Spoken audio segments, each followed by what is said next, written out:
Radio ECA afronta el desafío digital. La obra de Juan Guerra en La Regenta. Una muerte sin aclarar 46 años después. La sala de arte virtual y alternativa. El grupo tinerfeño da el salto a los Estados Unidos. En 1965, en Canarias había un 23% de analfabetismo, casi el doble de la media nacional. En ese contexto llega a las ondas la primera emisión de Radio ECA. Un jesuita, don Francisco Guillén, vino a Canarias con una idea innovadora, podríamos decir pues de vanguardia, que era que a través de la radio las personas aprendieran a leer y escribir.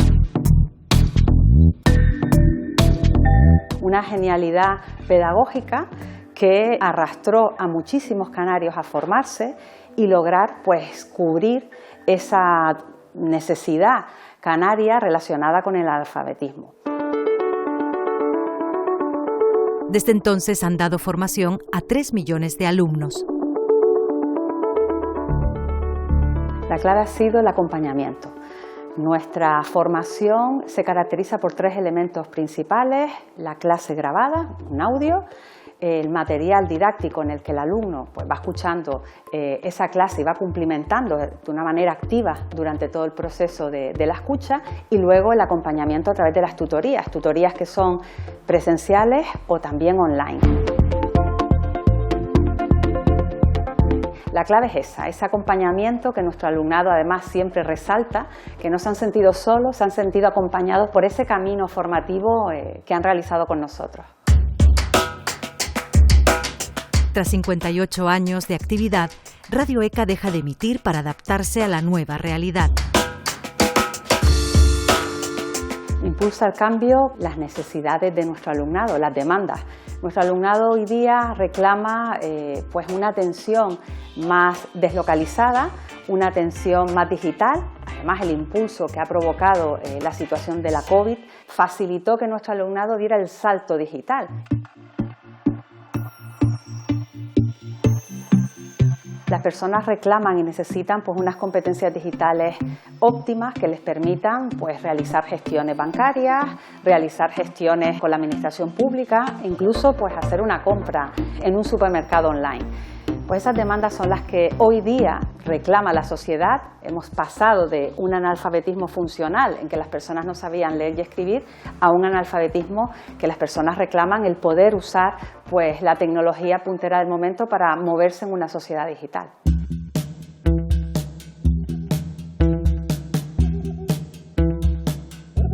Se abren nuevos horizontes en los que no solo desde nuestro equipo de producción, que ya usando una nueva tecnología más avanzada, con una metodología activa y participativa, pues elaboran unos materiales pues mucho más cercanos, más directos, más dinámicos para nuestro alumnado. Pasando obviamente luego por el papel activo que realiza nuestro alumnado en el proceso de enseñanza-aprendizaje, un papel que les hace estar en una plataforma digital más dinámica, más intuitiva y más amena, que facilita pues, un proceso de enseñanza-aprendizaje más actual, más atractivo y sobre todo en el que se sienten mucho más seguros a la hora de poder navegar por toda su formación.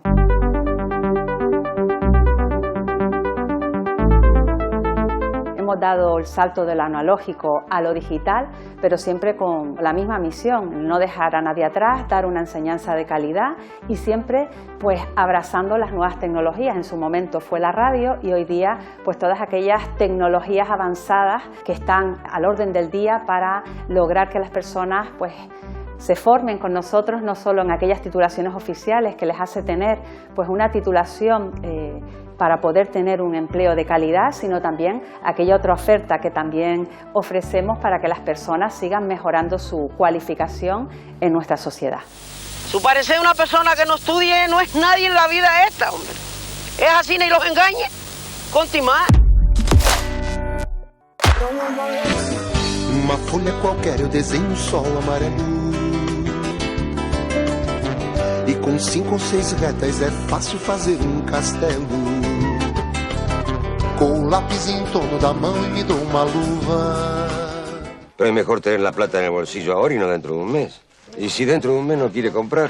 No creo, pero bueno, ese es el riesgo. Es el precio para no dejar que nos toquen el culo. Haz lo que mejor te parezca, Juan. Esto es una cooperativa, no una cárcel. Si querés abrirte, pues... mala suerte.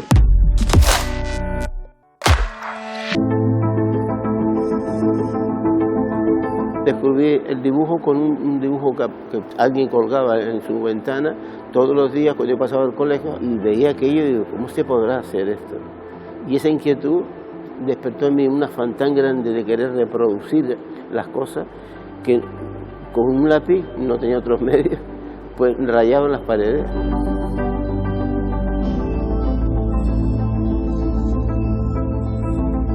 Y ahí ha sido un sin parar pintar diariamente. Dibujar o pintar, algo relacionado con el arte, siempre, sin parar. Y me agarró al paisaje más que a la figura, porque me ofrece más posibilidades de expresión. El Centro de Arte La Regenta presenta Naturaleza Viva 1982-2023. Una selección de 100 de sus obras que mantiene la constante del paisaje y donde la realidad no existe. Son sus recuerdos, las imágenes de sus sueños, las que reflejan los lienzos. Y hay un momento en que ya el paisaje concretamente me atrae, pero no al punto de copiarlo literalmente tal como lo veo. A mí me gusta interpretarlo, incluso hacer retos sobre el mismo lienzo de crear atmósferas, por ejemplo. Y junto a la atmósfera, pues los silencios, la paz, la tranquilidad, el sosiego que puede darte un paisaje, que es lo que yo busco cuando voy al campo. Me gusta esa tranquilidad, esa paz y la quiero reflejar en el propio lienzo.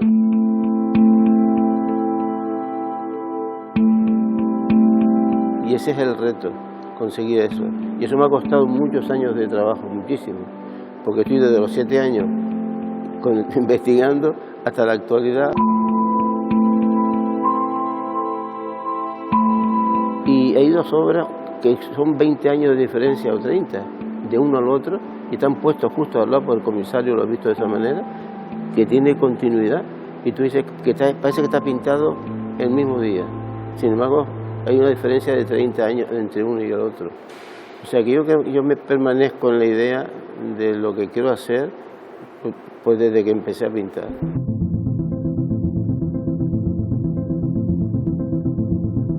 Creo que sigo con las mismas ganas de hacer algo que no llego. O sea que moriré intentando, aprendiendo.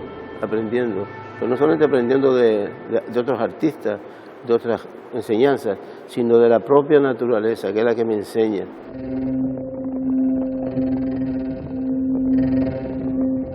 Voy, lógicamente, a ver el paisaje in situ, voy, lo veo, palpo la esencia del paisaje de ese momento, de ese lugar, pero no lo reproduzco previamente, no subyace debajo de la pintura ninguna línea, ningún dibujo previo.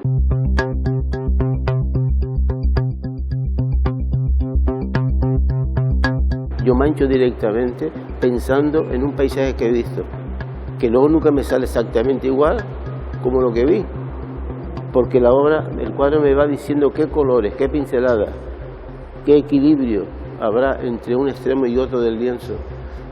Todo eso es con el tiempo, la experiencia, los años de trabajo.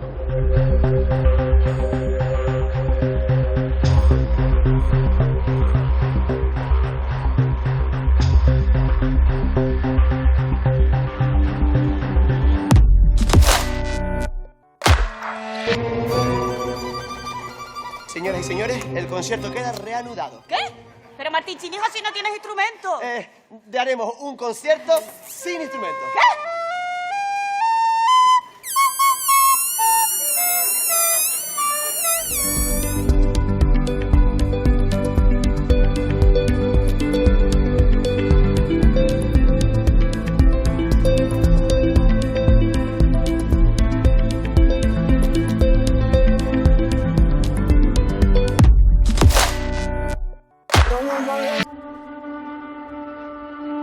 En 1977, en las escalinatas de la Universidad de La Laguna, una bala acabó con la vida de Javier Fernández Quesada.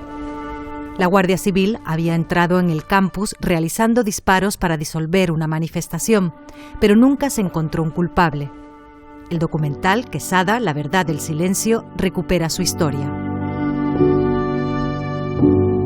Comencé a grabar cuando se inauguró la plaza que lleva su nombre, la de Javier en La Laguna. Estamos hablando del año 2008. Ha sido un arduo trabajo porque primeramente tuve que trabajar mucho en la hemeroteca, después acudí a las fuentes que había, sobre todo el libro de Rosa Burgos sobre el sumario, y a partir de ahí construí la historia.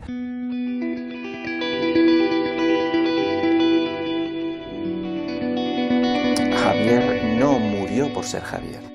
Y después encontré y fui a buscar a otros, testimonios que no habían hablado nunca, ¿no? A partir de ahí pues fui componiendo el puzzle hasta 15 años después, ¿no? Murió como una víctima aleatoria de una actuación del Estado para la contención social en toda España. He alargado, digamos, el tiempo para rodar este documental porque era necesario. Yo quería saber también a lo largo del tiempo cómo iba calando cada vez que pasaba el tiempo la ausencia de Javier. Que la Guardia Civil había invadido el campus y que venía hacia nosotros. Me sigue sorprendiendo que haya todavía mucha gente que ha intentado testimoniar que no quiere hablar por miedo. Eso me sorprende muchísimo. Y después hay muchos testimonios que no es que me sorprendan, sino que he sido consciente de que estoy hablando de testimonios que tienen un gran valor histórico, ¿no? Había 2 policías armados que se les disparó, aunque nosotros no queríamos hacer víctimas para no poner más grave la cosa, pero que se disparó y que se le atacó, sí. En este documental sale testimonios del fallecido Cubillo, ¿no? Quizás era una de sus últimas entrevistas. También de Díaz Palarea, que fue uno de los referentes laboralistas sobre todo de la época de huelgas generales en esa época en la que se mató a Javier Fernández Quesada. Disparando en todas las direcciones. Parecía que estábamos, no sé, en una película, algo que no lo podíamos creer. El documental rememora la tragedia y el contexto histórico convulso que se vivía en Canarias, a la vez que se acerca a la figura de Javier. Ese tiro lo sentí. De la muerte de Franco, desde el año 75 hasta el 77, incluido ya con la Constitución, fue una época bastante complicada en Canarias. Por aquel entonces, en esos 2 años, prácticamente se mataron a 4 personas de manera violenta a través de fuerzas del Estado, ¿no? El orificio de entrada y la salida limpia por la parte de atrás, no sé si era clara. También había muchísimas revueltas y sobre todo protestas laborales. La muerte de Javier ocurre en una de estas huelgas generales. Estábamos en una apertura hacia la libertad, pero que todavía teníamos un régimen que no había aceptado de alguna manera la muerte del dictador. De modo que en contra de los informes oficiales, Javier murió aquí. Aquí fue su fin. Una de las cosas que yo, me impulsó primeramente, antes que no solo el suceso, a realizar el documental es conocer el carácter humano de Javier Fernández Quesada, que el público en general lo conociera como persona, como ser humano, porque al final ha pasado trágicamente a la historia de Canarias, su figura, pero nadie lo conoce, ¿no? Entonces, el documental hace un acercamiento humano a quién era Javier, quién eran sus amigos, con quién se relacionaba, qué es lo que le gustaba. Yo creo que es muy importante, sobre todo para conocer después el calado que tiene su muerte, ¿no?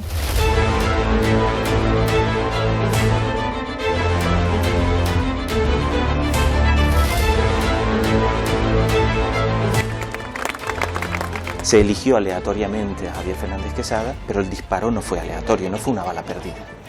Se apuntó y se disparó.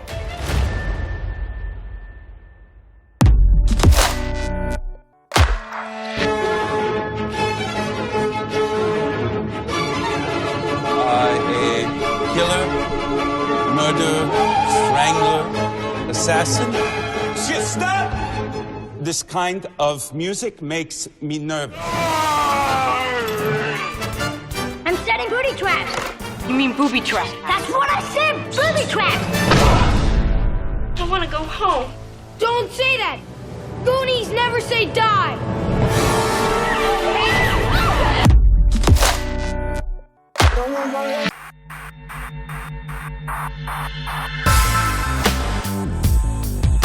Visitamos el lugar de trabajo de 3 artistas, que es también la sala de máquinas de un proyecto virtual novedoso. Desde este estudio de Tenerife se crea y difunde Artefacto Canario. Es básicamente una aplicación de una página web que tiene toda la información visual dentro y luego vamos montando en una aplicación aparte lo que es la exposición virtual con la sala, la iluminación, las obras y catálogo.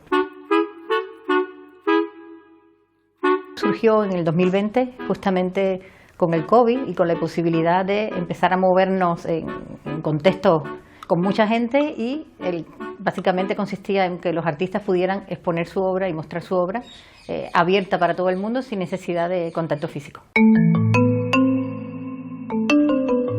Si ustedes entran en la página, cada artista tiene su exposición, hay colectivas y luego hay una serie de personas que participan con nosotros y colaboran, que son los artistas de Artefacto. Y cada uno tiene su currículum, se los lleva su información, se lleva su página web y bueno, funciona básicamente como una web.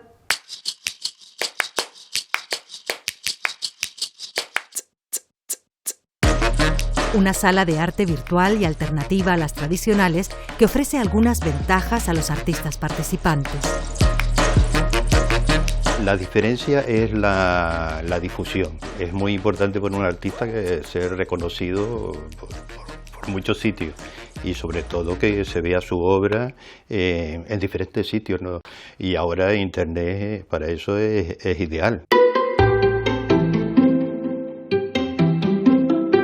Primero se contacta con el artista, se crea un criterio un poco de lo que se va a hacer, se seleccionan las obras, se monta la página web para ese artista con toda la obra, con su currículum, con sus cosas y luego se crea una exposición virtual en que creas la sala, cuelgas las obras. Como si fuera una exposición física, pero virtual, con las cartelas, con el montaje, con la ubicación, las salas las vas modificando de acuerdo a las obras y al artista, pues las paredes y las cosas, un poco así. Es una aplicación paga y la web también, pues, pero para los artistas es gratuito, en cualquier caso. Siempre estamos metidos los artistas en un determinado círculo y ese círculo se abre porque conocemos a mucho más gente, sobre todo gente joven que uno no conoce y después la relación entre gente que ya muy versada con gente que realmente empieza y eso es importante para la gente que hace arte.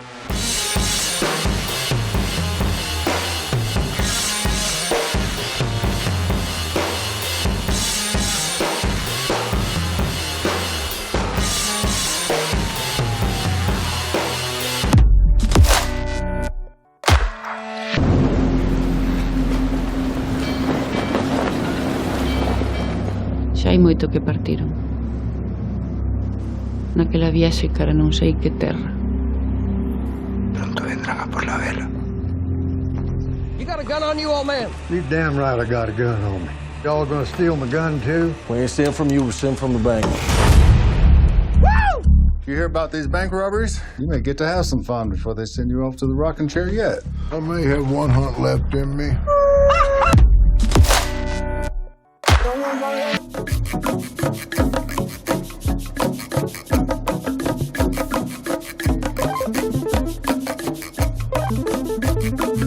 Son los componentes del grupo tinerfeño Lagos, banda del sello Keroxen Label, que califica como experimental cibertropical.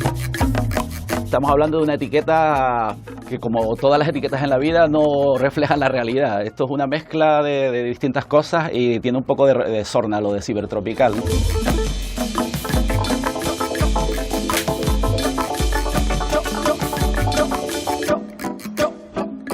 Pero en cierto modo sí que tiene sentido en cuanto a que estamos haciendo una música influenciada por ritmos tropicales, o no solo tropicales, sino ritmos de fuera del mundo anglosajón, digamos del mainstream comercial occidental. Entonces tenemos ese tipo de influencia, pero claro, llevado a un contexto del siglo XXI, con aparatos, con looping a tiempo real, con improvisación, con mala leche y eso.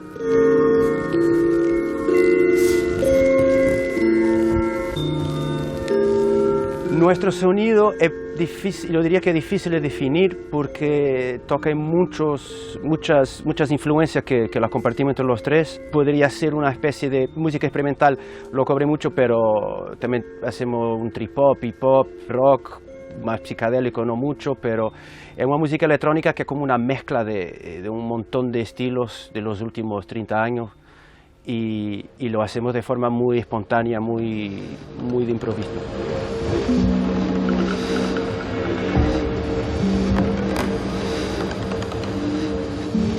Lago fue un encuentro casual pero muy fructífero porque yo y Bonnie teníamos desde hace ya un montón de años, del año 2000 prácticamente, un grupo que se llama Tupperware y conocimos a Gonzalo en un festival en Azores, el Tremor, hicimos contacto, se vino un fin de semana y resulta que Gonzalo tenía un sello de música experimental muy interesante y a raíz de ahí formamos el grupo, un fin de semana de grabaciones, a todo meter y sacamos un disco.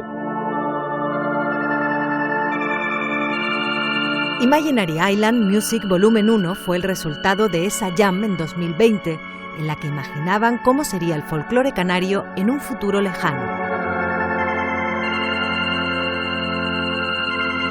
Realmente no tiene mucho que ver con el folclore canario. Cogimos las jams infinitas, lo troceamos en muchísimos cortes y creamos esa primera obra, ¿no? Que está inspirado un poco en lugares de Tenerife que en su nombre tiene la letra Ch.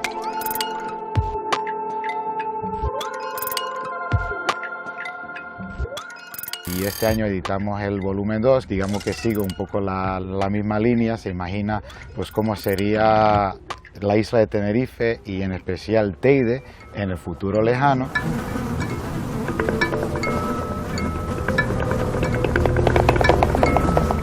El primero es bastante esquizofrénico, son como ideas, pequeñas piezas interconectadas, mientras que el segundo volumen es, desde nuestro punto de vista, más pop. Los Ángeles, San Francisco, Oakland son algunas de las ciudades que visitarán en su primera gira americana. La buena expectativa sería que la sala estuviese llena y que la gente entendiese un poco nuestro sonido, que no es lo más fácil de entender, pero creo que el público americano sobre todo está preparado para sonidos más aventureros.